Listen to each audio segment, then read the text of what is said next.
Good morning বন্ধুরা। আজকে তোমাদের শোনাবো দুই বোন আর সৎমায়ের গল্প। এক শহরে বাস করতেন এক মধ্যবিত্ত পরিবার, বাবা মা আর মেয়ে। মেয়েটার নাম ছিল মৌ। তবে মৌয়ের এটা নিজের মা নয়, মৌয়ের মা মারা যাওয়ার পরে ওর বাবা দ্বিতীয় বিয়ে করে। এটা মৌয়ের সৎমা। কিন্তু সৎমা না মৌকে একদম ভালোবাসতো না, মানে সব সময় ওকে দিয়ে খাটাতো, কাজ করাতো, সেইভাবে খেতে দিত না, মানে সহ্যই করতে পারতো না মৌকে। তারপরে যখন ওনার নিজের মেয়ে হলো, নিজের মেয়ের নাম রেখেছিল টুসি। মানে তখন মৌকে, মানে সৎ মেয়ে যে মৌ, তাকে তো সহ্যই করতে পারতো না, মানে আরও যেন দু চোখে বিষ হয়ে দাঁড়িয়েছিল। ওকে সেভাবে খেতে দিত না, ওকে সেভাবে জামা কাপড় কিনে দিত না, যেগুলো টুসি ছেড়ে যেত, মানে নিজের মেয়ে মানে ব্যবহৃত জামা কাপড়গুলো, ছেঁড়া জামা কাপড়গুলো মৌকে দিত। আর নিজের মেয়ে যেগুলো খেতে পারতো না, ফেলে দিয়ে যেত, সেগুলো মৌকে দিত। আর এইদিকে নিজের মেয়েকে না সমস্ত রকমভাবে, মানে ভালোর মন্দ, খাওয়া দাওয়া, জামা কাপড়, সব দিক দিয়ে একদম এলাহিভাবে ওকে মানুষ করছিল। এবার এইগুলো তো ছোটোবেলা থেকে টুসি দেখতো যে মা মৌয়ের সাথে মানে ভালো ব্যবহার করে না। ও যখন দেখে মা দিদির সাথে এরকম বাজে ব্যবহার করে, ও সেরকমভাবে দিদির সাথে খারাপ ব্যবহার করতো। এইভাবে তো দুজনে আস্তে আস্তে বড় হতে লাগলো। এবার মাঝে মাঝে মৌয়ের খুব কষ্ট হতো যে দেখো, মা আমার সাথে এত বাজে ব্যবহার করে, দিকে টুসিকে কত ভালোবাসে, কত সুন্দর করে ওকে কাছে টেনে আদর করে, ওকে ভালো মন্দ খেতে দেয়, ভালো মন্দ ড্রেস কিনে দেয়, ওকে নিয়ে ঘুরতে যায়। কোথায় মা তো আমার জন্য এরকম কিছু করে না। এবার মৌয়ের মনে খুব দুঃখ। তো এইভাবেই তো দুজনে বড় হতে লাগলো। এবারে টুসিও কী করতো, মৌয়ের সাথে ওরকম বাজে ব্যবহার করতো। ইচ্ছে করে ঘর দোর নোংরা করে না ওকে ডাকতো যে দেখতো এখানে কীভাবে পরিষ্কার করেছিস, দিদি এগুলো পরিষ্কার করে নিয়ে যা। ওকে জামা কাপড়গুলো মুখের উপরে ছুঁড়ে মারতো যে আমার ড্রেসগুলো কেচে দে, আমার জুতো পালিশ করে দে। মানে এইভাবে ওকে সমস্ত, মানে ওকে দিয়ে খাটাতো। যেমনি ওর মা খাটাতো তেমনি ও খাটাতো। তো যাই হোক, এইভাবে তো ওরা আস্তে আস্তে বড় হয়ে গেল। এবার ওদের বিয়েরও বয়স হয়েছে। তখন ওর বাবা কি বললো যে এবার তোদের মেয়েদেরকে বিয়ে দিতে হবে, তা আমি সম্বন্ধ দেখি।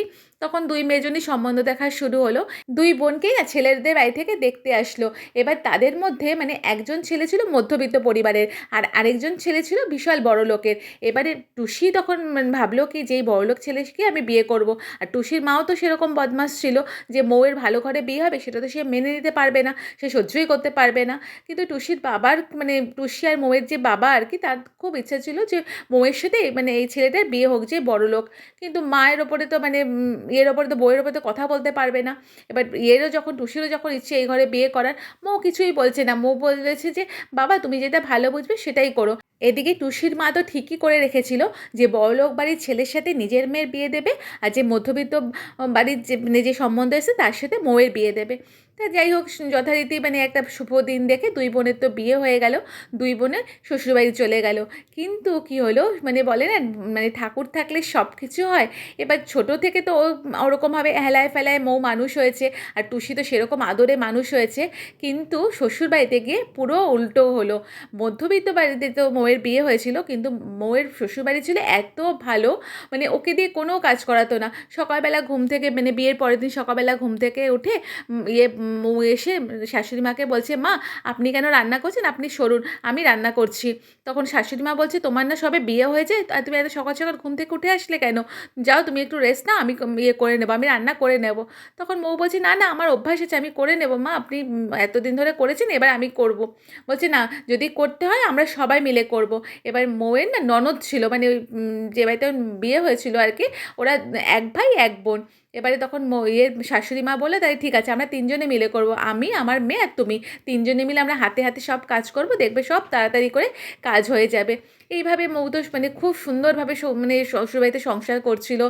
তো ওর বড় ওকে খুব ভালোবাসতো।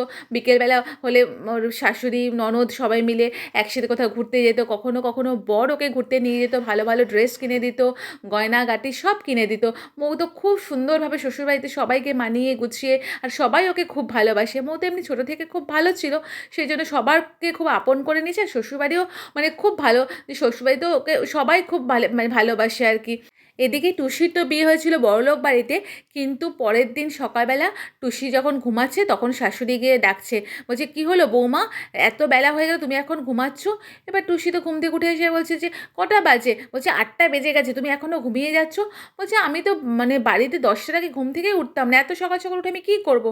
বলছে সকাল সকাল উঠে কী করবে মানে? শ্বশুরবাড়িতে তোমার কোনো কাজ নেই? ঘরের এত কাজ কে করবে? বাসন মাজা, রান্না করা, ঘর মোছা, এগুলো কে করবে? বলছে আপনারা এত বড় লোক, আপনার বাড়িতে কোনো কাজের লোক নেই? তাহলে এতদিন ধরে আপনাদের চলতো কী করে? বলছে আমাদের বাড়িতে সমস্ত কাজের লোক ছিল। বিয়ে করে তোমাকে আনার পর থেকে আমি সমস্ত কাজের লোক ছাড়িয়ে দিয়েছি। তুমি ঘরের বৌমা, তোমাকে সমস্ত কিছু করতে হবে। যাও ওখানে বাসন রাখা আছে সেই বাসনগুলো মেজে নাও, দিয়ে কাপড় কেচে তারপরে রান্না বসাবে। এবার ও তখন ভাবছে যে এত বড়লোক বাড়ি, সেখানে আমাকে সব করতে হবে? আমি তো বাড়িতে কিচ্ছু করতাম না। সব তো ওকে মৌ করে দিত, আর ও মৌকে খাটাতো সবসময়। এবার ও ভাবছে যে কী করে হবে? তখন শাশুড়ি মাকে বলছে, ঠিক আছে আমি বাসন মাজা, ঘর মোছা এগুলো করে দিতে পারবো, কাপড় কাচা, কিন্তু আমি রান্না করতে পারবো না। আমি তো কখনো বাড়িতে রান্নাই করিনি, রান্না তো আমার দিদি করতো। বলছে তোমার দিদি কত গুণের, কত কাজের মেয়ে, আর তুমি কিচ্ছু পারো না, তুমি পুরো অষ্টডম্বা। ওকে খুব মুখ করেছে, বলছে তুমি কোনো কাজের না, শুধু দেখতে সুন্দর হলে হবে, কাজও তো জানতে হবে। তোমার দিদি যেমন সুন্দর দেখতে তেমন সুন্দর কাজের, আর তোমার কোনো গুণ নেই। বলে ওকে তো খুব কথা শোনালো, বলো যাও সমস্ত কাজগুলো সেরে নাও। এবার যথারীতি ও রান্না করে নিয়ে এসেছে, তখন বলছে এগুলো কী রান্না করেছে? ওর বড় ওকে বলছে যেগুলো কী রান্না হয়েছে, পোড়া রুটি, এগুলো খাওয়া যায় নাকি? তখন শাশুড়ি ছেলেকে বলছে, তুই আমাদের জন্য বাইরে থেকে খাবার অর্ডার করতো, আর বৌমাই পোড়া খাবারগুলো বসে বসে খাক। তখন এবার টুসি বলছে আমি পোড়া খাবার কী করে খাবো? বলছে কী করে খাবো তুমি জানো, তুমি রান্না করেছো তুমিই খাবে, এই পোড়া খাবার কেউ খাবে না। এবার তো টুসির খুব কান্না পাচ্ছে, এবার কী করবে, খিদেও পেয়েছে, তখন ও কাঁদতে কাঁদতে পোড়া খাবারগুলোই খেলো।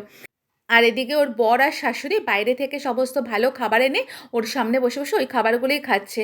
তখন কি করবে আর, ও বেচারা আর থাকতে পারছে না শ্বশুরবাড়িতে, দিয়ে ও বাড়িতে চলে এসছে, মানে বাপের বাড়িতে ফিরে এসছে। বাপের বাড়িতে এসে দেখছে যে ওর দিদি মৌ এসছে।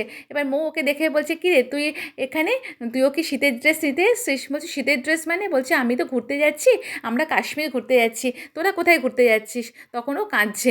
বলছে কী হলো কাঁদছিস কেন? মা বলছে কী হলো কাঁদছিস কেন? তখন মাকে আর দিদিকে সমস্ত কিছু খুলে বললো যে আমার সাথে শ্বশুরবাড়িতে এরকম বাজে ব্যবহার করছে, আমাকে খেতে দেয় না, আমার সাথে এত খারাপ ব্যবহার করে। তখন মানে ওর দিদি মৌ বলছে কি ঠিক আছে আমি তো শাশুড়ির সাথে গিয়ে কথা বলবো। তখন ও গেছে, মৌ আর কি শাশুড়ির বাড়িতে গেছে, আর কি টুসির বাড়িতে গেছে। টুসির শাশুড়ির সাথে গিয়ে বলছে যে আপনারা আমার বোনের সাথে এত খারাপ ব্যবহার কেন করছেন? তখন টুসির শাশুড়ি মৌকে বলছে আমার খুব ইচ্ছে ছিল যে তোমার সাথে আমার ছেলের বিয়ে হোক, কিন্তু তোমার সৎমা সেটা কিছুতেই হতে দেয়নি, উনি নিজের মেয়ের সাথে বিয়ে দিয়েছেন, ওই জন্য ওই রাগে আমি এত খারাপ ব্যবহার করেছি। তখন মৌ বলছে যে মাসিমা আমার বোন কিন্তু খুব ভালো, আমি ওকে সমস্ত কিছু শিখিয়ে পড়িয়ে আপনার বাড়িতে পাঠাবো, তাহলে দেখবেন আর কোনো সমস্যা থাকবে না।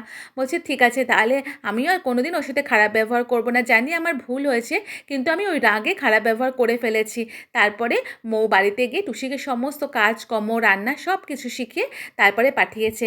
তারপরে দুই বোন মিলে সুখে শান্তিতে সংসার করতে থাকলো। তাহলে বন্ধুরা আজকের গল্প তোমাদের কেমন লাগলো? দেখো তোমাদের সাথে গল্প বলতে বলতে আমার রান্নাও কমপ্লিট। মেথি শাক করেছি, এদিকে শুক্তো, আর এটা হচ্ছে মাছের ঝোল, মাছের ঝোল ঝাল যাই বলবে আর কি, আর ওটা ভাত। এই হচ্ছে আজকে আমাদের মেনু। তাহলে বন্ধুরা আজকের মতো টাটা।